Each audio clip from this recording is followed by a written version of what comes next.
Hello everyone.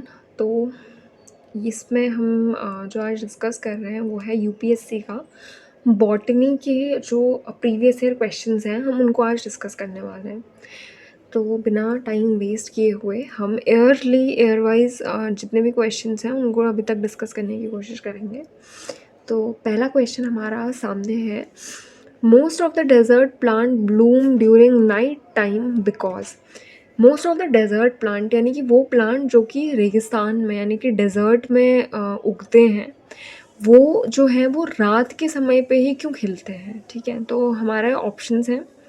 तो इसका answer ये होगा कि देखो, जो कोई भी प्लांट है ना, प्लांट में जो फ्लावर होता है ना, फ्लावर कभी भी इसीलिए प्रेजेंट होता है ताकि जो इंसेक्ट्स हैं या फिर कोई भी है वो उसकी तरफ उन फ्लावर्स को देख के अट्रैक्ट हो, और वो अट्रैक्शन की वजह से क्या हो, उस प्लांट का पॉलिनेशन हो। तो बेसिकली जो भी जितने भी फ्लावर्स होते हैं, जो फ्लावर के पेटल्स जो होते हैं वो इतने ज़्यादा कलरफुल और अट्रैक्टिव इसीलिए होते हैं, पिंक रेड, जो कि इंसेक्ट्स को अट्रैक्ट करें। अब रात के टाइम पे क्या होता है, जो डेज़र्ट के जो इंसेक्ट होते हैं वो एक्टिव होते हैं, क्योंकि दिन में बहुत गर्मी होती है इसीलिए वो बाहर नहीं निकलते। तो इस वजह से जो है डेज़र्ट के प्लांट रात को उगते हैं, और इसका ऑप्शन होगा option number D. Then we have the next question which is, living organism require at least 27 elements of which 15 are metal.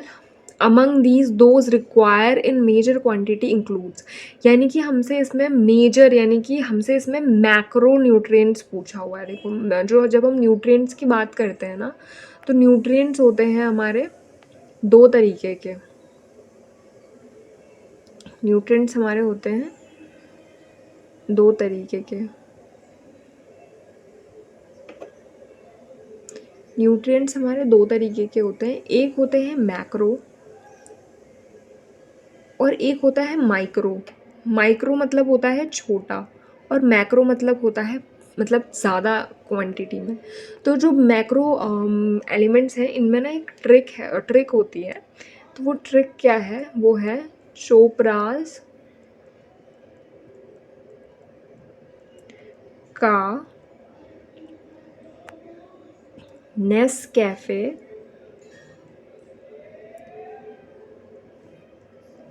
Is mighty good.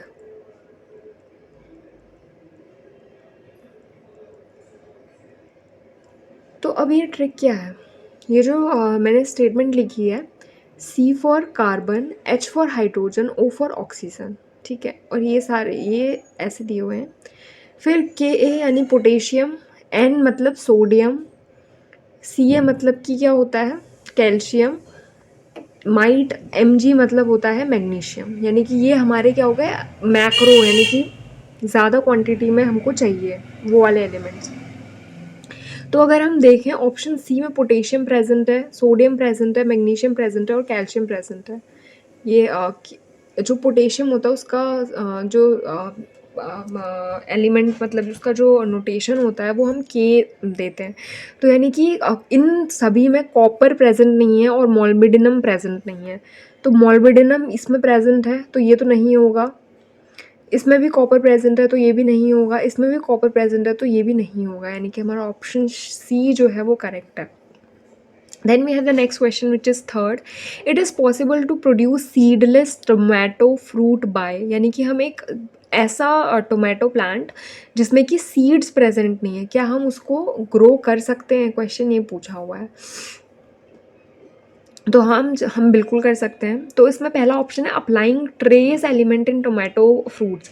तो कभी भी कोई भी ट्रेस एलिमेंट होता है ना, तो ट्रेस एलिमेंट इसीलिए होते हैं कि हमें कुछ चीज़ ट्रेस करनी होती है कि यानी कि हमें ट्रेसिंग बेसिकली यूज़ होती है जब हम ये देखते हैं कि ये वाला एलिमेंट ये फ्रूट एब्जॉर्ब कर पा रहा है या नहीं कर पा रहा है, तो हम उसमें ऐसा कुछ रेडियो एक्टिव ऐसा कुछ एलिमेंट वो करा देते हैं ताकि हमें उससे पता चल जाए। तो पहला वाला ऑप्शन तो नहीं होगा, क्योंकि ट्रेसिंग मतलब तो कुछ ट्रेस करना होगा कोई चीज़। Then we have the next which is spraying mineral solution on plant. अब मिनरल्स तो हर किसी एलिमेंट हर किसी प्लांट को चाहिए होते हैं, और मिनरल्स के मतलब मिनरल्स अगर प्रेजेंट हैं तो भी उसका सीडलेस होने से कोई मतलब नहीं है, तो बी वाला भी ऑप्शन नहीं होगा। Then we have C option which is spraying hormones on flowers. तो ये ऑप्शन हो सकता है क्योंकि प्लांट जो हमारी बॉडी में भी इवन बहुत ज़्यादा इंपॉर्टेंट होते हैं हॉर्मोन्स, तो प्लांट्स में भी जो हॉर्मोन्स हैं, हॉर्मोन से हम क्या करा सकते हैं, पार्थिनोकार्पी एक ऐसी प्रोसेस होती है जिसके थ्रू हम बिना सीड वाले प्लांट डेवलप करते हैं। तो वो जो प्रोसेस होती है कार्पी की, उसमें हम हार्मोन्स को यूज़ करते हैं। तो इसमें ऑप्शन सी करेक्ट होगा। ऑप्शन डी क्या है, अप्लाइंग फर्टिलाइजर्स। तो फर्टिलाइजर्स और जिनमें रेडियो एक्टिव एलिमेंट्स हैं, इसका कोई मतलब नहीं है क्योंकि रेडियो एक्टिव एलिमेंट्स हम यूज़ करते हैं उनमें क्या डिटेक्ट करने के लिए, मतलब उनमें कुछ भी ट्रेस करना है या फिर कुछ डिटेक्ट करना है, इसीलिए हम यूज़ करते हैं। तो ऑप्शन डी भी गलत है। We have question number 4 which is हमको क्या करना है ना, फर्स्ट को मतलब लिस्ट को मैच करना है। तो सबसे पहले हमारा जो क्लोरोप्लास्ट है, क्लोरोप्लास्ट यानी कि वो जो ग्रीन चीज़ प्रेजेंट होती है लीफ में, उसको क्लोरोप्लास्ट कहते हैं। तो वो फोटोसिंथेसिस के काम आता है। उसके बाद हमारा जो मिनरल अपटेक है, मिनरल अपटेक कौन करता है, प्लाज्मा मेम्ब्रेन। रेस्पायरेशन का काम होता है माइटोकॉन्ड्रिया में, और प्रोटीन सिंथेसिस राइबोसोम्स में होती है। तो ये ऑप्शन देख लो कौन कौन से प्रेजेंट हैं। तो आई थिंक ये सी वाला ऑप्शन जो है वो प्रेजेंट है, तो सी वाला जो है आंसर हमारा होगा। Then we have which of the following is modified stem. Modified stem यानी कि देखो स्टेम का बेसिकली काम हमें ये बोला जाता है कि वो क्या है, प्लांट के ऊपर उगता है जिसमें फ्रूट्स लगते हैं, ठीक है। स्टेम का ये काम होता है। तो पहला जो फ्रूट है कैरेट, कैरेट जो होता है वो क्या होता है, मॉडिफाइड रूट होती है, यानी कि वो ऐसी रूट होती है जो कि स्टोरेज का काम करती है। तो पहला वाला ऑप्शन तो नहीं है। कोकोनट क्या है, कोकोनट तो फ्रूट होता है, तो ये तो है ही नहीं। स्वीट पोटैटो क्या है, स्वीट पोटैटो जो होता है वो भी रूट होती है, ठीक है, तो ये भी नहीं है। तो ऑप्शन डी जो है वो करेक्ट है, क्योंकि जो पोटैटो होता है वो इस तरीके से होता है, नीचे ऐसे ऐसे ग्रो करता है, और यहाँ पे क्या है, फ्रूट लगता है उसके स्टेम्स में। तो ऑप्शन डी करेक्ट है। उसके बाद विच of the following type of micro organism is most widely used in industries. तो इंडस्ट्रीज में यूज़ होने वाला मोस्ट वाइडली कौन सा जो है एलिमेंट वो यूज़ होता है, तो इसका ऑप्शन डी होगा, क्योंकि बैक्टीरिया यूज़ होते हैं। बैक्टीरिया बहुत सारे, जैसे ई कोलाई हो गया, ये सारे बैक्टीरिया यूज़ होते हैं इंसुलिन का प्रोडक्शन करने में, और बहुत सारी जगह पर हम ई कोलाई यूज़ करते हैं, और जैसे कर्ड बनाने में हम लैक्टोबैसिलस बैक्टीरिया यूज़ करते हैं। तो बैक्टीरियाज बहुत सारे यूज़ होते हैं, ठीक है। माइक्रो एल्गी भी यूज़ होती है और फंजाई भी यूज़ होती हैं। तो option D is correct. Then we have the 7th question. तो इसमें भी हमें फिर से मैच करना है। तो सबसे पहले तो जो फ्रूट होता है ना वो ओवरी होती है, ठीक है। सीड होता है ओव्यूल। स्टार्च हमारा लीफ में प्रेजेंट होता है, और जो वुड होता है वो होता है स्टेम। तो ये वाला ऑप्शन देख लो कहाँ पे मैच हो रहा है, बी का फर्स्ट और ए का 4। तो ये बी वाला ऑप्शन करेक्ट है। Then we have 8th question which is which of the following statement regarding starch and cellulose is not correct. तो कौन सा ऐसा स्टेटमेंट है जो स्टार्च और सेल्यूलोज के लिए करेक्ट नहीं है। तो पहला वाला तो करेक्ट है क्योंकि दोनों प्लांट से ही ओरिजिनेट होते हैं। दूसरा वाला भी करेक्ट है क्योंकि ये क्या है, पॉलीमर है।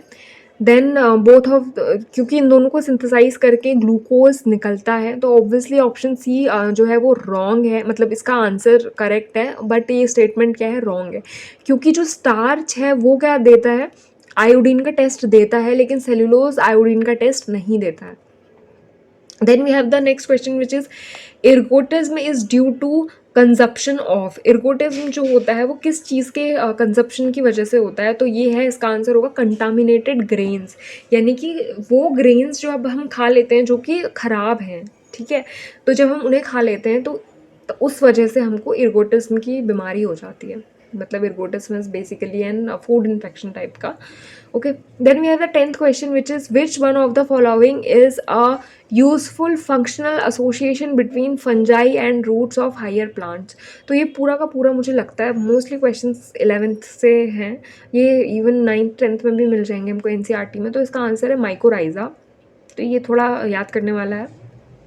Then we have the next which is Which one of the following organism can serve as a biofertilizer for rice crop? तो राइस क्रॉप में बायो फर्टिलाइज़र की तरीके से कौन यूज़ होता है, तो वो है ब्लू ग्रीन एल्गी, जो कि उसके ऊपर कलेक्ट हो जाती है, वो ग्रीन ग्रीन काई टाइप लगती है जो हमें। तो इसका आंसर है ये। Then we have the next which is phytotron is a facility to. Phytotron क्या होता है?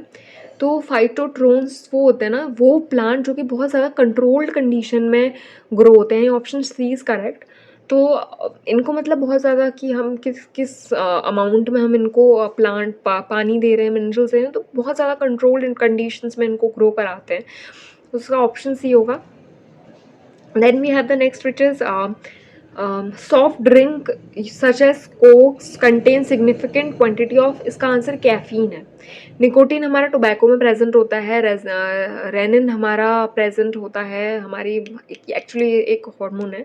उसके बाद टेनिन भी सेम चीज़ है, बट कैफीन जो है, जब बोलते भी हैं जो कोक वगैरह होते हैं उनमें कैफीन होती है, और बहुत सारी ऐसी ड्रिंक होती हैं सॉफ्ट ड्रिंक्स जो कि विदाउट कैफीन भी होती हैं।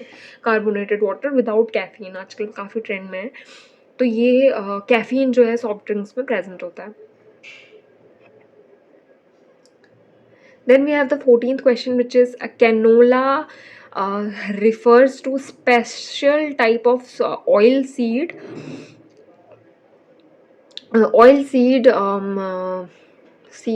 Mustard variety breed of human consumption. The main characteristic of variety is, तो ये जो कैनोला रिफर्स होती है, ये जो कैनोला होता है बेसिकली, वो उसमें ना बहुत ज़्यादा कम अमाउंट ऑफ इरोसिस एसिड का कंटेंट होता है। तो उसका आंसर नंबर डी है। Then we have the next, which organelle in the cell other than nucleus contain DNA. तो न्यूक्लियस के अलावा जो डीएनए होता है वो दो चीज़ों में प्रेजेंट होता है। एक तो है माइटोकॉन्ड्रिया और दूसरा है क्लोरोप्लास्ट। तो ये दो ऑप्शंस होने चाहिए। तो इसमें से क्लोरोप्लास्ट तो नहीं है, बट इसमें माइटोकॉन्ड्रिया प्रेजेंट है, तो उसका आंसर यही होगा। Then we have the next, which is athletic foot. Athletic foot is a disease caused by. तो ये एथलेटिक फूट में क्या होता है ना, पैर बहुत ज़्यादा बिल्कुल फूल जाता है, बिल्कुल वो हो जाता है। तो ये एक फंगल डिजीज़ है बेसिकली, मतलब एथलेटिक फूड बेसिकली, यानी कि एथलेट मतलब उसमें ना फंगल इन्फेक्शन हो जाता है, पूरे वाइट वाइट ऐसा हो जाता है पैर में। तो ये एथलेटिक डिजीज फंगल इन्फेक्शन की वजह से होती है। Then we have the next question, which is 17th। Epiphytes are plants which depend on other plant for. तो एपीफाइट्स जो हैं वो प्लांट्स हैं जो कि दूसरे प्लांट्स पे डिपेंडेंट होते हैं, किस चीज़ के लिए? तो इसका आंसर है मैकेनिकल सपोर्ट। मैकेनिकल सपोर्ट के लिए क्या होते हैं, ये दूसरे प्लांट पे डिपेंडेंट होते हैं। Then we have the 18th question, which is in a bisexual plant. Bisexual flower मतलब कि जिसमें एंड्रोशियम, एंड्रोशियम यानी कि मेल पार्ट, और गाइनोशियम मतलब फीमेल पार्ट, दोनों ही डिफरेंट टाइम्स में मैच्योर होते हैं। इस फिनोमेना को हम क्या कहते हैं? तो ये थोड़ा रटने वाला टर्म है। इसको हम डाइकोगैमी कहते हैं। मोनोगैमी नहीं कहेंगे, हेट्रोगैमी भी नहीं कहेंगे, हिरकोगैमी भी नहीं कहेंगे, और हेट्रोगैमी भी नहीं कहेंगे। ठीक है, तो 18th क्वेश्चन का है answer A. Then we have the 19th question. उसमें हमें दिए हुए हैं डिफरेंट, उसमें हमें ये पूछा है कि which of this plant are propagated by stem cutting. तो स्टेम कटिंग की वजह से कौन सा वाला प्लांट जो है वो प्रोपगेट होता है? तो बोगनविलाई बिल्कुल होता है, ठीक है, और कैरेनेशंस तो नहीं होता, कोका होता है, ग्रेप्स होता है। तो ये ऑप्शन है, ऑप्शन सी जो है इसका करेक्ट आंसर है। Okay, then we have the next question, which is a 20th question. Consider the following statement. हमें ये consider करनी है। तो जो है कॉमन ब्लू, पहली बात तो स्पाइरोगाइरा और यूलोथ्रेक्स ब्लू ग्रीन एल्गी नहीं है, और यूलोथ्रेक्स जो है वो सिर्फ और सिर्फ ओशियंस में होता है। तो पहला वाला ऑप्शन तो बिल्कुल गलत है, बिल्कुल भी सही नहीं है। तो पहला वाला ऑप्शन इसमें भी है, इसमें भी है। सेकंड वाला जो है जो कैमिलियन होता है वो, हाँ, वो अपनी दोनों आइज़ को अलग अलग टाइम, मतलब एक टाइम पे दोनों आइज़ को अलग अलग रोटेट कर सकता है। तो इसका ऑप्शन बी करेक्ट है। Then we have 21th question, which is unsaturated fats are more reactive compare with the saturated fats. तो ये बिल्कुल सही है, लेकिन अनसैचुरेटेड में क्या है, डबल बॉन्ड है, डबल बॉन्ड प्रेजेंट होता है, इसीलिए वो ज़्यादा रिएक्टिव होते हैं। तो ये ऑप्शन गलत है। तो A is true but R is false. Okay, then we have the 22 question number. तो इसका आंसर है मतलब इसमें हमें क्या करना बताना है, हाँ, तो कौन सा करेक्ट है हमें ये बताना है। तो molasses is a by product of sugar, ये बिल्कुल सही है।